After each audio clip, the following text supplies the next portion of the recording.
Председателот на СДСМ повика сите партии и граѓански организации и интелектуалци да се приклучат кон нивната борба државата да се врати на европскиот колосек. По вчерашната изјава на премиерот дека се подготвени да чекаат и децении, но нема да прифатат уставни измени без јасна предвидливост и конечен исход на процесот.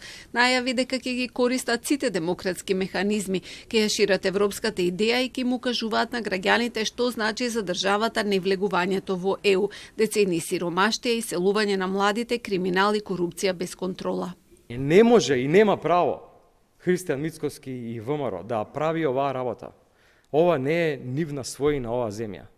Од почетокот на независноста наша стратешка определба е приклучувањето во Европска унија. Не може да бараат изговори и да плашат дека се загрозени некако националниот идентитет, јазикот и така натаму. Ние тоа ќе го разобличуваме како што тоа го правиме до сега, уште посилно.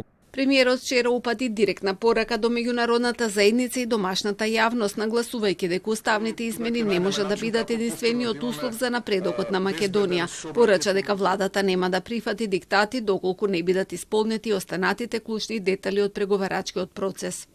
Ние можеме да влеземе во авантура, ние не го игнорираме слонот е во собата, го донесоа овие претходни, не велиме никогаш дека не е тоа така, но без да имаме јасен крај, без да знаеме што добива македонската заедница во Бугарија, без да имаме јасни заклучоци од страна на Европскиот совет, ние немаме намера да влегуваме во било каква авантура која што нас ке не одведе повторно во некое друго политичко мочуриште.